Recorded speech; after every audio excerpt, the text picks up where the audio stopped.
आज के इस वीडियो लेक्चर में हम क्लास 10 मैथ का चैप्टर 11.1 क्वेश्चन नंबर 6 का रचना करना सीखेंगे।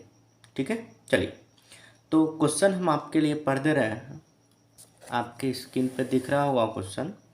एक त्रिभुज ABC बनाइए जिसमें BC 7 सेंटीमीटर, कोण B 45 सेंटीमीटर, कोण A 105 डिग्री हो। फिर एक अन्य त्रिभुज की रचना कीजिए जिसकी भुजाएं त्रिभुज ABC की संगत भुजाओं की 4/3 गुनी हो। ठीक है, चलिए हम क्वेश्चन हटा रहे हैं और रचना स्टार्ट करते हैं। तो हम आपको थोड़ा सा बेसिक बता दे रहे हैं कि इस रचना में हम लोगों को करना क्या है। तो देखिए, हम अगर आपको बताएं छोटी सी एक बात, तो एक त्रिभुज हम बना लेते हैं छोटा सा। ठीक है, इसमें आपको इस त्रिभुज में आपको दिया है कि BC 7 सेंटीमीटर है, तो हम यहाँ नाम दे रहे हैं B और C। ये 7 सेंटीमीटर का है।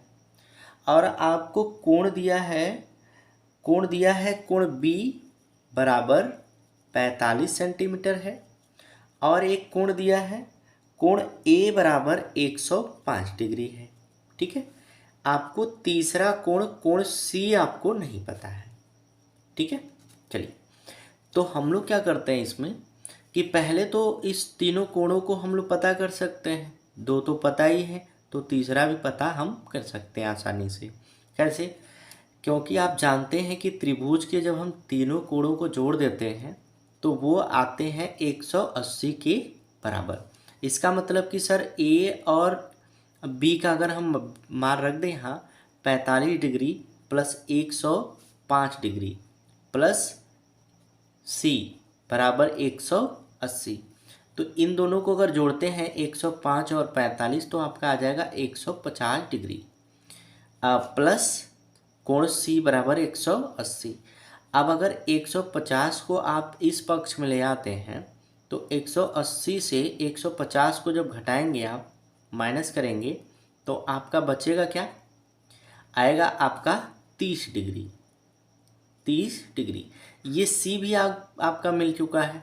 तो हम लोग क्या करेंगे, हमें कोण B दिया है, कोण C नहीं दिया था। हमें भुजा दिया था कि BC आपका कितना है 7 सेंटीमीटर। तो हम अब ये कोण भी पता कर लिए हैं कि ये कोण हमारा कितना है। ठीक है, चलिए। तो कुछ इसी तरीके से हमको त्रिभुज की रचना करनी है। तो सर्वप्रथम आप क्या करेंगे कि आप त्रिभुज ABC बनाएंगे। कैसे बनाएंगे? सर्वप्रथम आप BC बराबर 7 सेंटीमीटर का एक रेखाखंड खींच लीजिए। क्या खींच लीजिए? रेखाखंड। नाम दीजिए BC। 7 सेंटीमीटर आपका यहाँ तक है, 0 से A ये। ठीक है, चलिए 7 सेंटीमीटर का आपका हो गया ये B और C रेखाखंड। नाम भी दे दिए।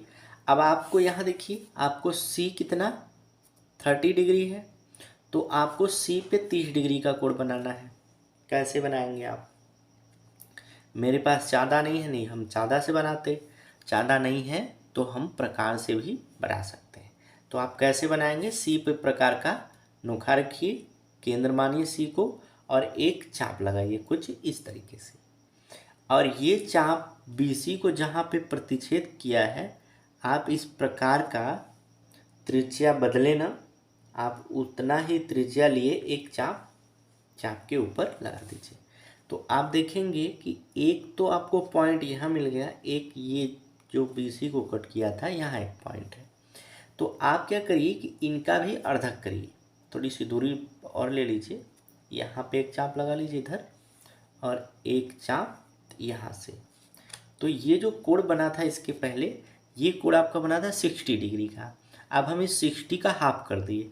हाफ का मतलब ये हो गया कि 60 का आधा 30 हो जाएगा। ठीक है, अगर हम इन्हें ज्वाइन करते हैं तो ये हमें मिल जाएंगे 30 डिग्री का कोण A यहाँ से। ठीक है, कुछ इस तरीके से। अब हमें मिल गया यहाँ पे कि सर ये 30 डिग्री का कोण हम बना चुके हैं। आइए अब हम बी से स्टार्ट करते हैं। बी पर आपको कितने डिग्री का कोण बनाना है? 45 डिग्री का। तो वहाँ कैसे बनाएंगे? यहाँ पहले आप 60 का ही बना लीजिए। ठीक है, देखिए ए अगर एक चाप लगाते हैं आप यहाँ कुछ इस तरीके से, ठीक, फिर आप यहाँ ये कट कर रहा है, वहाँ से एक चाप लगाइए, 60 का बनाइए, फिर एक चाप लगाइए, तो कितने का बन जाएगा? 60 और 60 120 डिग्री का बना। ठीक है, अब आप क्या करिए, ये जो 60 डिग्री बना है यहाँ से यहाँ तक, इसका हाफ कर दीजिए। इसका हाफ हम करते हैं कुछ इस तरीके से। एक चाप इधर लगाते हैं हम, एक चाप इधर और एक चाप यहाँ से इधर। ठीक है, ये चाप मिलेंगे नहीं तो हम थोड़ा सा इसको बढ़ा दे रहे हैं। ठीक, अब ये पता है कितना का आपका बनेगा। देखिए यहाँ से यहाँ तक 60 का बना था, 60 का बना था, फिर 60 बढ़ाया तो 120 बन गया। यहाँ से यहाँ तक 60 बना था, हम इस 60 का आधा कर दिए। तो जब आधा किए तो 60 और ये 60 का आधा 30 और ये 60, 60 और 30 90, यहाँ से ये 90 डिग्री का कोण बन गया हमारा। ठीक है, हम इसे हल्का सा ज्वाइन कर दे रहे हैं ताकि आपको समझ में आए कि ये 90 डिग्री का कोण बना है मेरा। ठीक, चलिए अब आपको क्या करना है, इस 90 डिग्री के कोण को अर्धक करिए तो हमें 45 डिग्री मिल जाएगा। एक चाप लगाइए कोई भी दूरी लेकर के, कुछ इस तरीके से।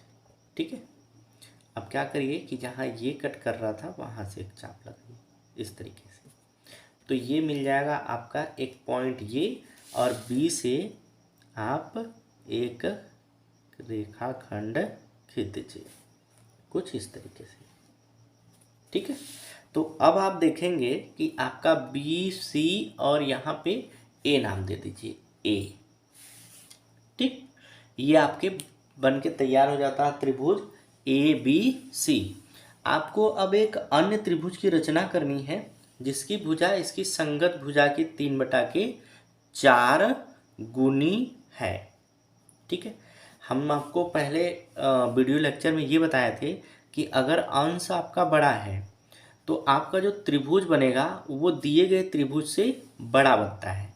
इसका मतलब कि ये हर है, ये अंश है, अंश आपका बड़ा है तो जो आप त्रिभुज बनाएंगे वो त्रिभुज इस त्रिभुज से बड़ा बनेगा। ठीक है, चलिए हम इस बात को गहराई से समझते हैं। तो आपको क्या करना है कि आप बी से एक न्यून कोण बनाती हुई किरण खींच दीजिए। बी से न्यून कोण बनाती हुई एक किरण खींच दीजिए। ठीक है, अब इस किरण को कितने भागों में हमें बराबर चाप लगाने हैं वो बात यहाँ से समझते हैं। इस गुनी से यहाँ दिया है 4/3, तो इसमें सबसे बड़ी अंक को लेते हैं, बड़ा अंक, फिर उसके बाद आप हर लेंगे, फिर लास्ट में आप अंश लेंगे। ठीक है, पहले बड़ी, इसमें बड़ा क्या है 4, उसके बाद हर क्या है 3। ठीक है, फिर उसके बाद अंश क्या आएगा 4। ठीक, तो हम पहले इस जो किरण खींचे थे इसका नाम दे रहे हैं BX, इसको 4 चाप लगा लेते हैं। क्यों? क्योंकि हम कहे कि पहले बड़ी संख्या लेते हैं। इसमें जो आपका भिन्न बना है इसमें जो बड़ी संख्या होगी पहले वो लेना है। तो बड़ा क्या है 4, तो आप 4 चाप लगा लीजिए न्यून कोण बना करके। एक चाप हो गया, ये 2, ये हो गया आपका 3, ये हो गया 4। अब तो चाप लग गई बड़ी से, अब हर से इसको ज्वाइन करेंगे। ठीक है, इस हर से हर जितना है उतने चाप से यहाँ पे ज्वाइन करेंगे। कैसे? इसका नाम दे दीजिए B1, B2, B3 और B4। तो ध्यान दीजिएगा कि हर से आपको ज्वाइन करना है, तो एक चाप, दो चाप, तीन चाप, तीसरे चाप से इसको ज्वाइन करेंगे क्योंकि हर है आपका 3। ठीक है, तीसरे चाप से इसको ज्वाइन करिए। किसको? सी को, ये ऐसे। ठीक, अब आपको क्या करना है, इस भुजा को थोड़ी सी बढ़ा लीजिए, BC भुजा को थोड़ी सी बढ़ा लीजिए, क्योंकि हमारा जो त्रिभुज की रचना करनी है वो त्रिभुज इस त्रिभुज से बड़ा बनेगा। ठीक, चलिए अब हमें क्या करना है कि इस B3C के समांतर B4 से एक रेखा खींचनी है। तो आप क्या करेंगे कि आप यहाँ पे कोई भी प्रकार में दूरी लेकर के एक चाप लगाइए, फिर वही दूरी लिए आप B3 से भी एक चाप लगाइए, सेम रूल होते हैं सब। अब आप इस कोण का मेजरमेंट करिए कि इसका माप कितना है, देख लीजिए कुछ इतना है, इधर से नहीं दिख रहा, आप ऐसे देख लीजिए। ठीक है, ये इतना है, ठीक है, ये चलिए अब इसका भी उतना फैलाव होना चाहिए यहाँ से, तो इसका भी फैलाव उतना ही ले लेते हैं यहाँ तक। अब इसे आप ज्वाइन करिए कुछ इस तरीके से। ठीक है, यहाँ नाम दे दीजिए आप C डॉट। अब आपको क्या करना है, ये जो आपको मिला है ये भुजा, ये AB भुजा को भी बढ़ा दीजिए थोड़ा सा। ठीक, अब आपको इस C डॉट से भी AC के समांतर एक रेखा खींचनी है। तो एक चाप यहाँ पे लगाइए और एक चाप यहाँ से लगाइए। ठीक, कुछ इस तरीके से ये चाप और थोड़ा सा बढ़ा लीजिए। फिर इसका मेजरमेंट करिए कोण, कि इसका कितना कोण है। इसका कोण है कुछ इतना, तो इसका भी कोण उतना ही होना चाहिए, इतना। ठीक है, एक पॉइंट यहाँ मिला आपको, एक पॉइंट यहाँ पे। इन दोनों पॉइंटों से होते हुए आपको क्या खींचना है, एक रेखा कुछ इस तरीके से। ठीक, ये ठीक है। अब देखेंगे कि ये आपका A था, तो यहाँ आप नाम दे देंगे A डॉट। ठीक है, तो आपका ये त्रिभुज बन करके तैयार हो जाएगा। कौन सा त्रिभुज बनेगा, A dot B C dot. ये देखिए बड़ा वाला A dot B C dot, यहाँ से देख लीजिए A dot B C dot आपका बन करके तैयार हो जाता है।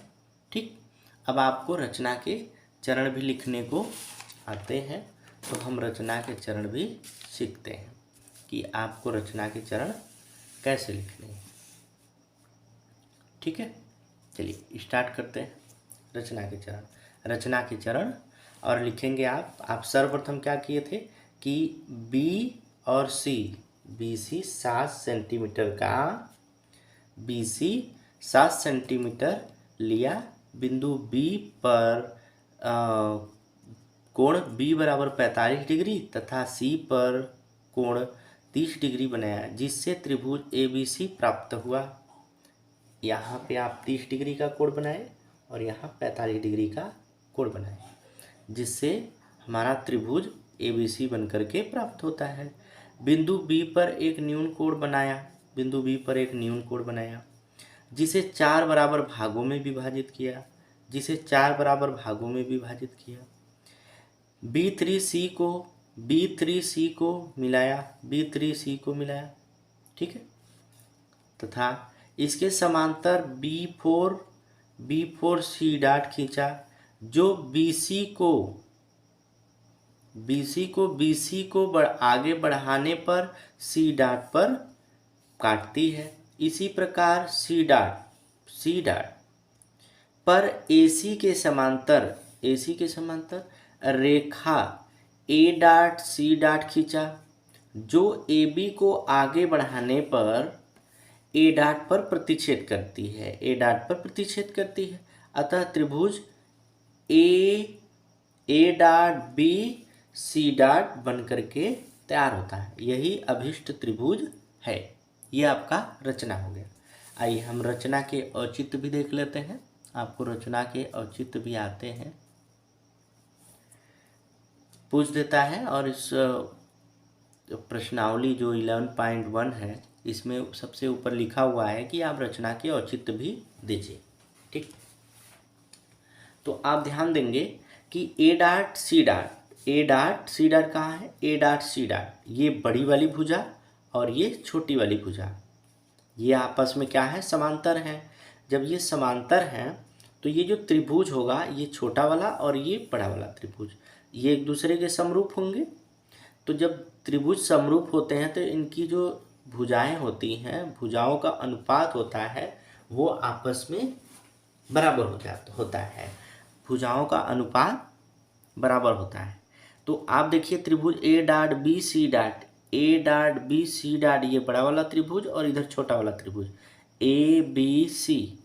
तो इसमें जो इस त्रिभुज की बड़ी वाली भुजा होगी ए डॉट बी, बड़ी वाली भुजा बटा के छोटी वाली भुजा, बड़ा त्रिभुज बना तो पहले बड़ी भुजा फिर बटा में छोटी भुजा, फिर इधर आइए बड़ी वाली भुजा इधर से ए सी बटा के ए सी, ए डॉट सी डॉट बटा के ए सी। ठीक है, इधर आइए बी से सी डॉट बड़ी वाली भुजा, फिर उसके बाद बी सी छोटी भुजा, समीकरण 1 हो गया। ठीक है, आगे आइए तथा B four C dot, B four C dot, B four C dot बड़ी भुजा और ये वाली भुजा आपस में समांतर है, इसलिए हम क्या लिखेंगे कि आपका जो इस भुजा का रेशियो होगा, अनुपात होगा, वो आपस में बराबर होंगे।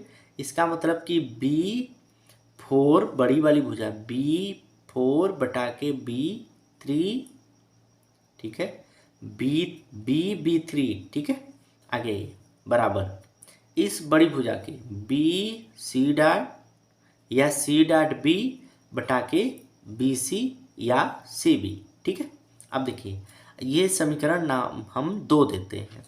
तो अब आप क्या देखेंगे कि ये जो सी डॉट बी अपान सी बी है ये समीकरण 1 में भी है, समीकरण 2 में भी है, और ये 4/3 के बराबर भी है। तो हम कहेंगे समीकरण 1 व 2 से ये जो पूरा आपका भुजाएं हैं, ये जो रेशियो है वो 4/3 के बराबर है। Okay, thank you.